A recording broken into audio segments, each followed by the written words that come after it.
Boa noite para todos. Para quem ainda não me conhece, meu nome é Maria da Graça. Eu sou procuradora trabalhista da Caixa Econômica Federal e a gente está aqui hoje para essa revisão do TRT da 8ª Região, Processo do Trabalho. Beleza? Bem, então vamos começar falando um pouquinho sobre o material que eu trouxe para vocês. O que eu trouxe aqui?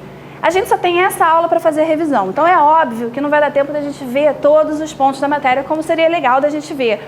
O programa de vocês é muito extenso. A proposta aqui é a gente ver o programa do analista judiciário, área judiciária, que é a parte mais completa da matéria.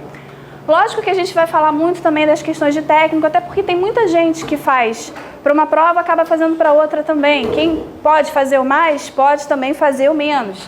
E eu até sempre recomendo, se você pode fazer, faça também, é bom para treinar, é bom de repente até se passa, depois continua estudando, faz o cargo que você realmente quer. Então a gente vai falar aqui um pouquinho de todos os cargos, como é que é a prova, como é que a gente pode estudar essa matéria. E o que eu separei para vocês? Eu separei o que costuma cair em prova. Não só aquilo que costuma cair em prova, mas também aquilo que eu acho que tem potencial para cair em prova. A prova agora da 8ª Região, ela vai ser feita pela CESP. A CESP, se vocês já repararam, já viram no site, não está fazendo muito concurso do TRT nos últimos anos.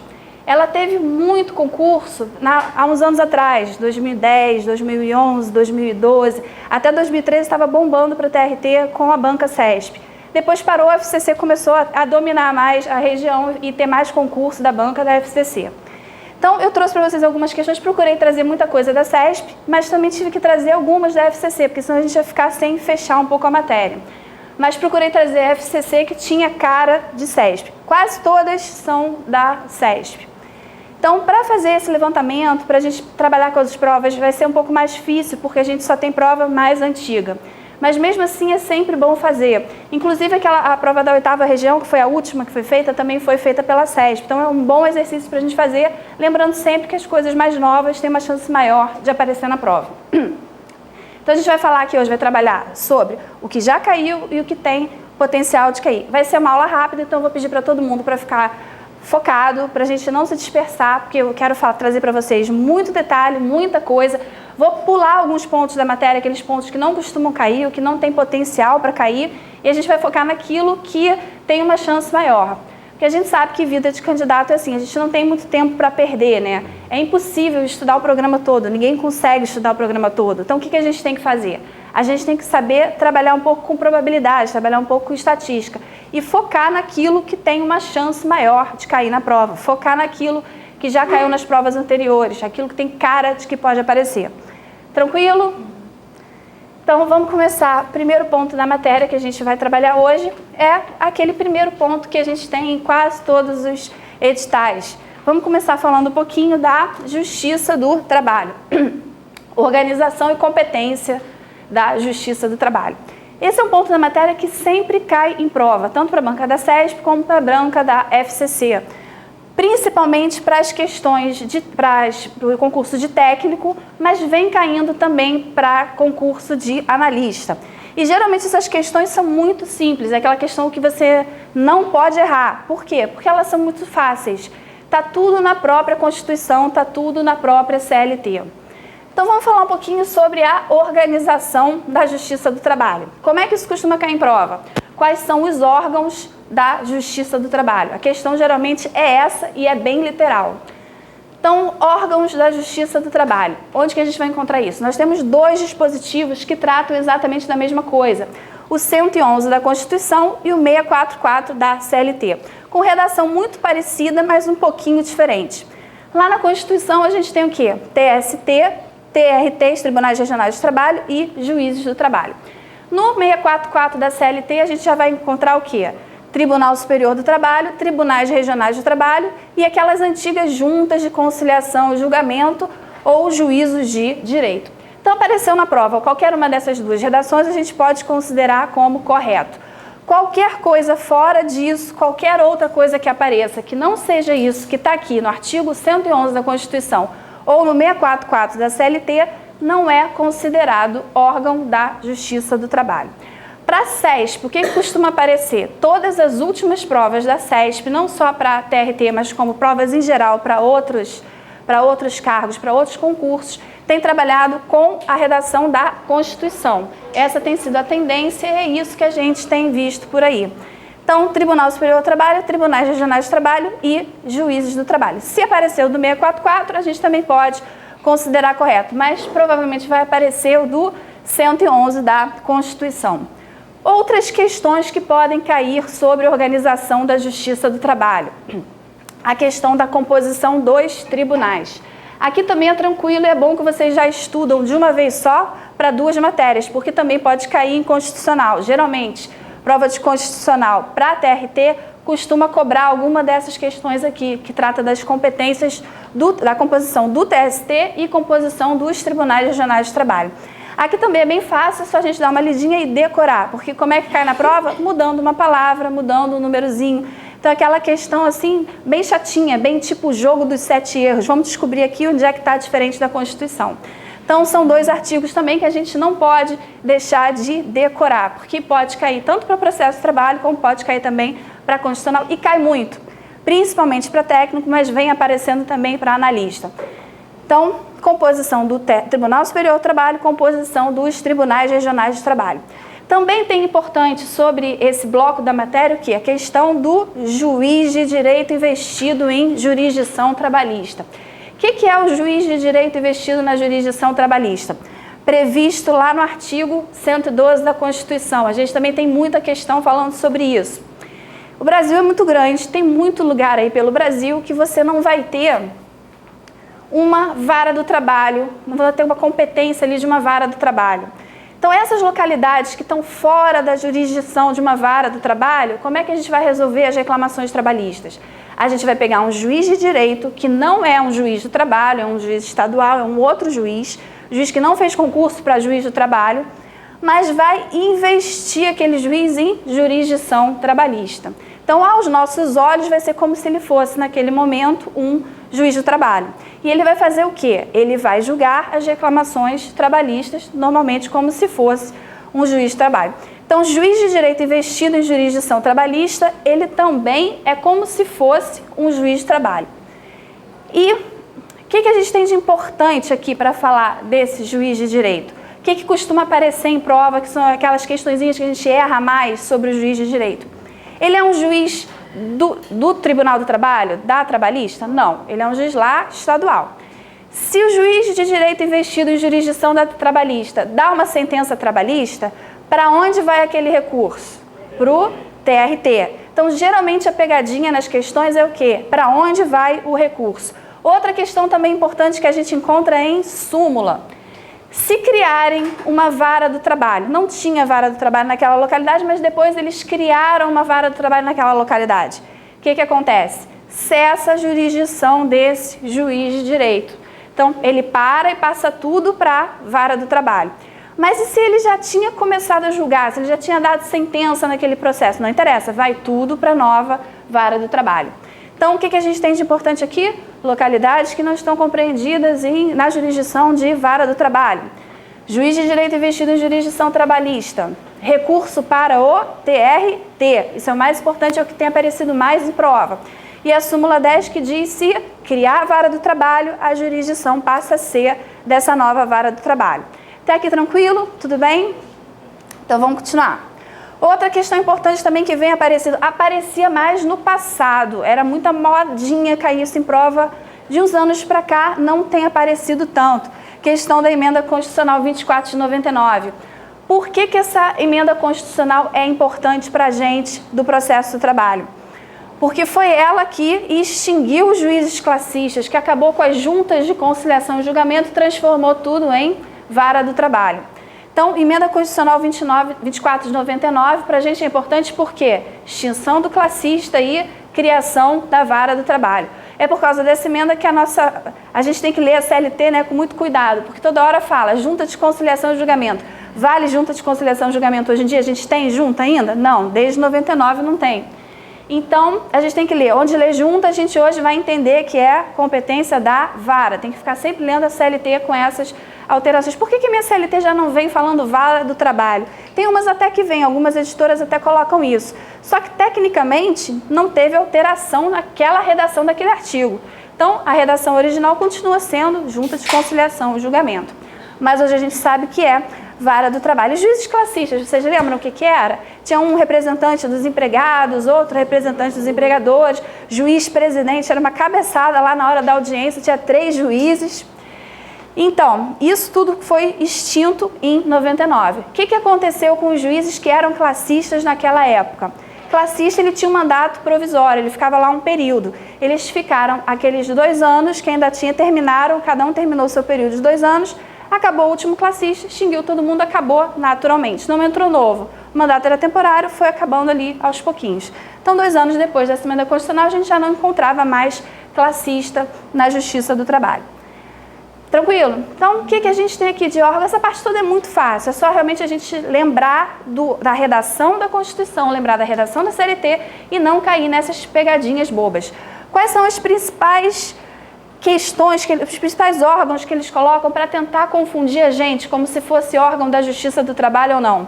Eles procuram colocar coisas que são parecidas com órgãos da Justiça do Trabalho. Seria o quê? Ministério Público do Trabalho é órgão da Justiça do Trabalho? Não. Está previsto lá no 111? Não está previsto. STF, Supremo Tribunal Federal, é órgão da Justiça do Trabalho? Não. Ah, mas a gente não pode entrar com extraordinário para o STF? Pode, mas ele não é órgão da Justiça do Trabalho. Embora a gente até possa recorrer para ele está fora ali da nossa esfera, fora da nossa Justiça do Trabalho. Delegacia Regional do Trabalho. Também a gente lida muito com isso no nosso dia a dia. Vai ser órgão da Justiça do Trabalho? Também não. Não está previsto lá no 111, não é órgão. Comissões de conciliação prévia, lembram disso? Previsto lá na Constituição, na CLT. Muita gente entende que é inconstitucional. A gente tem algumas empresas criam, outras não criam, aquela confusão toda. Comissão de conciliação prévia é órgão da Justiça do Trabalho? Também não, porque não está previsto lá no artigo 111 da Constituição. Tranquilo? Então, essa parte da matéria aqui não dá para errar, muito fácil, muito tranquilo, questão que se repete muito em prova, não só para a CESP, como também para a FCC. Vamos passar, então. Então, vamos falar um pouquinho, a gente já viu como funciona a Justiça do Trabalho, a gente já viu os órgãos da Justiça do Trabalho, já viu a composição da Justiça do Trabalho. A gente já sabe o que é, então, a Justiça do Trabalho, o que faz parte do Judiciário Trabalhista. Vamos ver agora, então, o que ele faz, qual é a competência da Justiça do Trabalho. Se eu tenho uma reclamação sobre qualquer coisa, como é que eu vou saber se eu vou entrar na Justiça do Trabalho ou se eu vou entrar em outro órgão do Judiciário qualquer, em outra justiça? Eu vou dar uma olhada lá no artigo 114, que é o nosso artigo.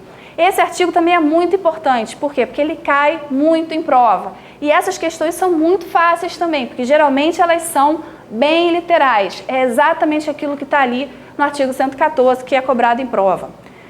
Então, o artigo 114 é o que traz para a gente a competência material da Justiça do Trabalho, ou seja, o que a Justiça do Trabalho pode julgar.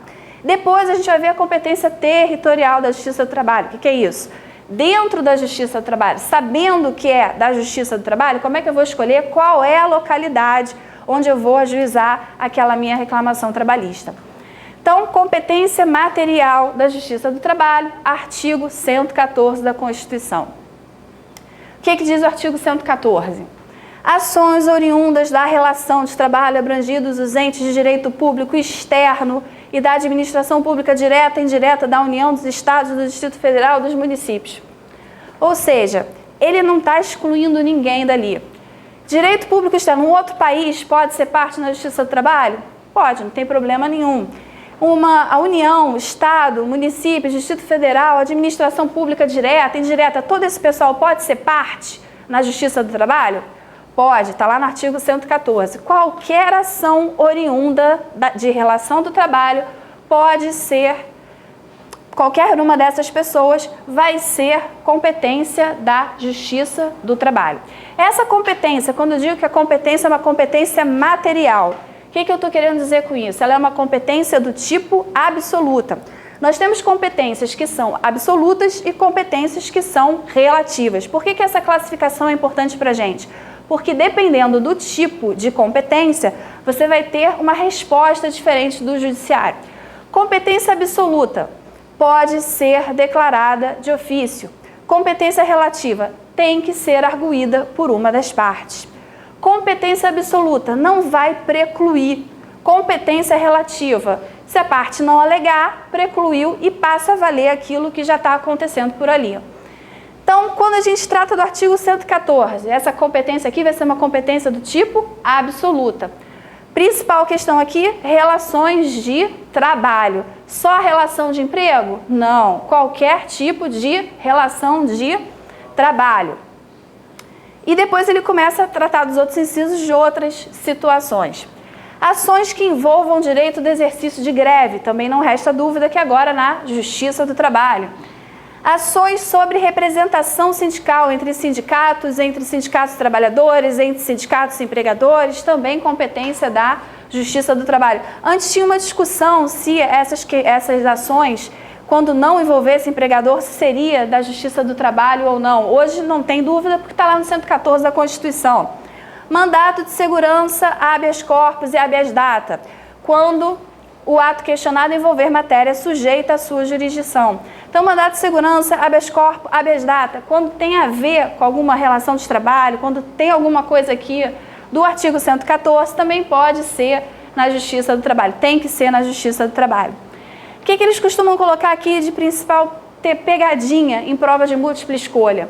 Tem uma das ações constitucionais que não está aqui, não é? Que é o mandado de injunção. Mandado de injunção pode ser da competência da Justiça do Trabalho? Não, não faz nem sentido isso. Como é que vai criar uma lei para suprir uma omissão, a Justiça do Trabalho fazer isso? Não. Então, mandado de injunção é que costuma ser a principal pegadinha que eles colocam nas provas de múltipla escolha, porque mandado de injunção não é da competência da Justiça do Trabalho. Essas outras ações constitucionais aqui todas são da competência da Justiça do Trabalho. Eu coloquei em negrito as palavras-chave para vocês. Por quê? Para a gente decorar fixando essas que estão aqui em negrito no slide, que assim fica mais fácil da gente lembrar na hora da prova. Então, eu fiz isso com todo o artigo 114. O que está em negrito é a palavra-chave para a gente lembrar na hora da prova. Então, vamos continuar. Conflito de competência entre órgãos com jurisdição trabalhista. Claro, se você tem um conflito de competência entre órgãos da Justiça do Trabalho, da jurisdição trabalhista, quem vai resolver? Justiça do Trabalho. Não faz nem sentido você tirar aquilo daquela esfera para ser resolvido por outro órgão. Então, briga de casa, né, a gente resolve em casa. Conflito de competência entre órgãos com jurisdição trabalhista, quem vai resolver? A própria Justiça do Trabalho. Ações de indenização por dano moral ou patrimonial decorrente da relação de trabalho, também dano moral. A gente pode julgar a questão de dano moral? Claro, está lá no artigo 114 da Constituição. Ações relativas às penalidades administrativas impostas aos empregadores pelos órgãos de fiscalização das relações de trabalho. Esse é o inciso que mais costuma aparecer em prova de múltipla escolha. Não sei porquê, as bancas gostam desse. Então, penalidades administrativas impostas aos empregadores pelos órgãos de fiscalização das relações de trabalho, também previsto no artigo 114, também da competência da Justiça do Trabalho. Execução de ofício das contribuições sociais, das sentenças que proferir. Então, contribuições sociais das sentenças que proferir. Também está lá no artigo 114. E aqui, para finalizar, o artigo 114 ainda colocou outras controvérsias decorrentes da relação de trabalho na forma da lei. Ou seja, ela já começa falando todas as relações de trabalho e depois ela diz todas e outras. Então, quer dizer, não tem como escapar mesmo, é todas e ainda outras. Então, tudo que tem a ver com relação de trabalho vai ser do artigo 114. E a gente tem aquelas questõezinhas também que todo mundo sempre pergunta, já tem um tempo que não vem caindo isso em prova, mas é sempre bom a gente lembrar. Servidor público estatutário. Servidor público estatutário, ele é um trabalhador? Ele é um trabalhador. Deveria ser aqui? Deveria, o artigo 114 não está excluindo. Mas todo mundo já sabe que servidor público estatutário continua sendo da Justiça Federal, se ele for um servidor federal, lógico. Por que isso? Por causa da decisão do STF, que está em liminar até hoje. Então, por causa da decisão do STF, servidor público estatutário está excluído aqui. Crimes contra a organização do trabalho, também é um que sempre costuma aparecer. Vai ser aqui da Justiça do Trabalho? Não, você tem previsão própria lá na Constituição. Honorários advocatícios, você tem uma súmula própria para tratar sobre pagamento de honorários advocatícios, cobrança de honorários advocatícios, 363 lá do STJ. Então, honorários advocatícios também não vai estar previsto aqui na competência da Justiça do Trabalho. Tranquilo? Até aqui alguma dúvida? É batido já. Muito batido. Isso aqui sempre cai. Não dá para errar. Isso aqui não dá para errar. Crimes contra a organização do trabalho. Primeiro que eu falei aqui, não está previsto no artigo 114. Não é da competência da Justiça do Trabalho. Está lá no 109 da Constituição. Falou a palavra trabalho, a gente já associa logo, né? Então tem que tomar cuidado com essas pegadinhas que eu estou avisando aqui para vocês. Tirando isso, tirando essas pegadinhas, é muito fácil. É só decorar realmente o artigo 114 e lembrar dessas exceções.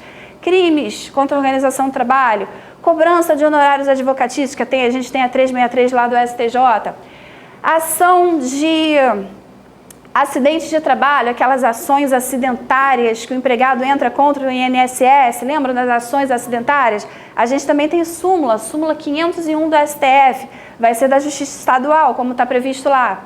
Justiça Estadual, súmula 501 do STF. Tranquilo? Essa parte aqui é bem tranquila, realmente só a gente não escorregar na casca de banana, é só a gente lembrar das possíveis pegadinhas. Falamos da competência absoluta da Justiça do Trabalho, da competência material da Justiça do Trabalho, então vamos ver agora o que dentro da Justiça do Trabalho, para onde que eu vou ajuizar aquela minha reclamação trabalhista. Então agora a gente vai falar da competência territorial da Justiça do Trabalho. Da competência, esse tipo de competência é uma competência o quê? Uma competência relativa. Como eu já tinha falado antes, a parte tem que arguir no momento próprio, ela tem que falar na primeira oportunidade que a competência está errada.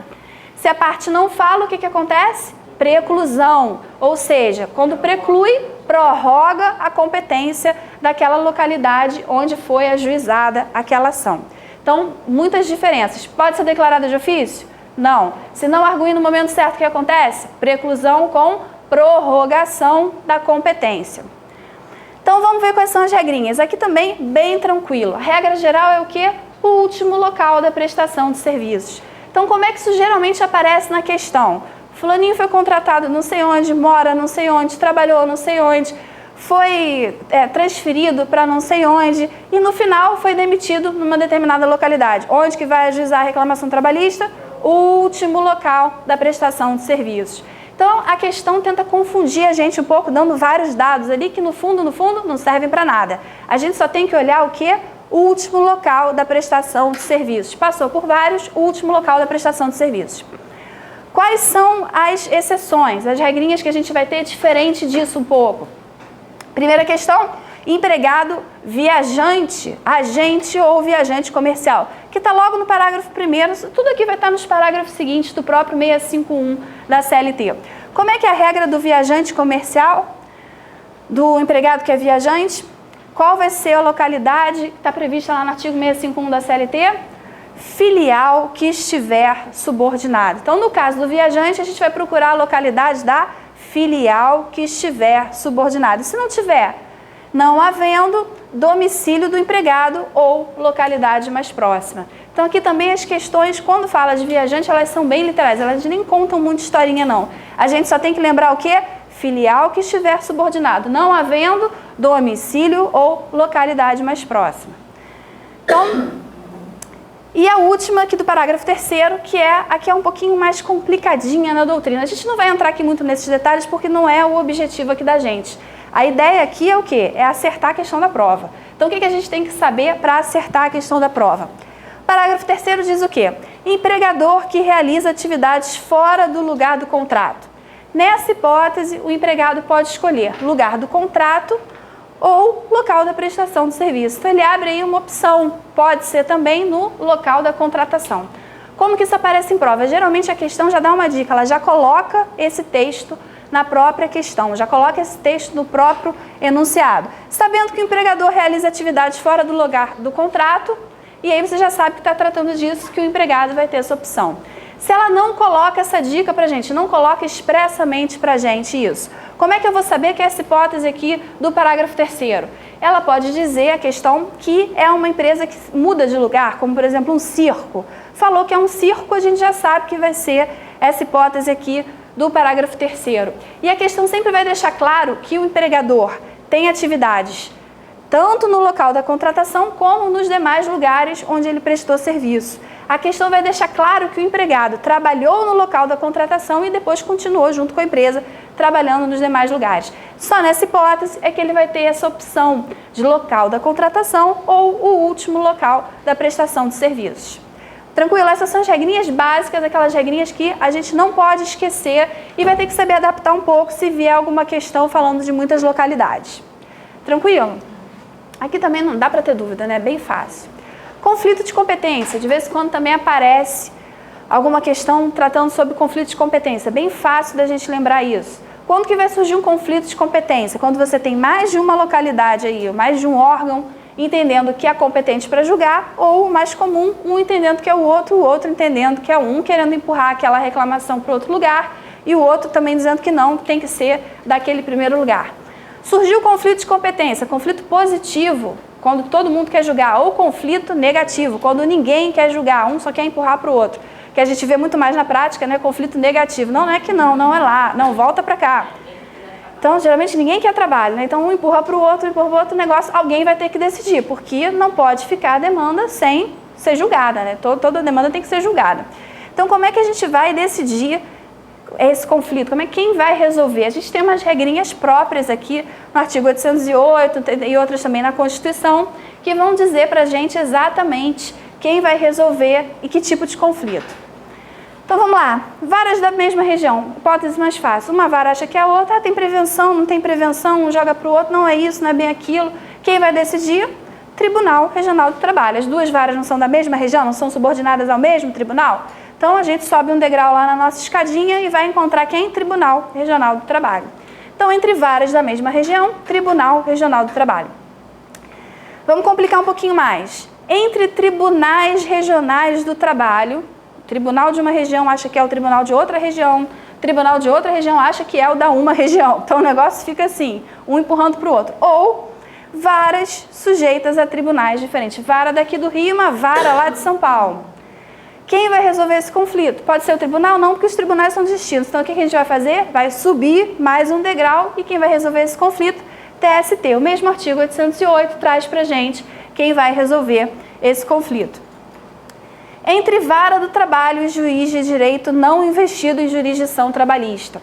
Aqui a gente já tem uma pessoa que de fora da Justiça do Trabalho. Juiz de direito não investido em jurisdição trabalhista. Qualquer juiz de direito que não seja da Justiça do Trabalho, que não esteja investido em jurisdição trabalhista. Nesse caso, quem é que vai resolver esse conflito? A gente vai ter juiz de direito não investido em jurisdição trabalhista, quem vai resolver esse conflito? O STJ. Por quê? Porque são órgãos de tribunais distintos, de judiciários diferentes. Nesse caso, STJ, como está previsto lá no artigo 105 da Constituição. Essa hipótese aqui também costuma aparecer muito em prova. E se o juiz de direito for investido em jurisdição trabalhista? Se a gente tem um conflito aqui de competência entre uma vara do trabalho e um juiz de direito investido em jurisdição trabalhista. Se o juiz de direito está investido em jurisdição trabalhista, a gente vai enxergar como se ele fosse um juiz de trabalho. Então, a gente vai enquadrar ele o quê? Ou aqui. Vai ter que ver se ele é da mesma região da outra vara que ele está brigando ou se ele é de tribunal regional diferente. Tranquilo? Então, 808 e 105. Vamos ver os próximos conflitos. TST pode entrar em conflito também de competência com algum outro órgão? Pode. Para o caso do TST, qualquer outro órgão, quem vai resolver? STF. Porque o Tribunal Superior do Trabalho é um tribunal superior. Toda vez que você está envolvendo em um tribunal superior no conflito de competência, quem vai resolver? STF é que vai mandar. Então, entre TST e qualquer coisa, quem resolve o conflito? STF. Não precisa nem parar para pensar aqui. E entre Tribunal do Trabalho e uma vara a ele vinculada. Nesse caso, a resposta certa é que não tem conflito. Como é que você vai conflitar se você é subordinado, né? Se você acha que é do tribunal, o tribunal acha que é da vara, o tribunal é que vai decidir a questão. É o tribunal que resolve. Muito cuidado com essa última hipótese aqui, por causa do que está previsto lá na súmula 420 do TST, que ela é bem clara, ela é expressa. Nesse caso, não tem conflito. Já vi muita questão dizendo, o tribunal que resolve. A resposta certa é o quê? Nesse caso, não tem conflito. Tranquilo? Então, só a gente lembrar dessas regrinhas é bom, que é bem lógico. É só a gente lembrar essa questão dos tribunais diferentes, lembrar que isso é STF, isso é STJ, e está tudo lá na Constituição, está tudo lá na própria CLT.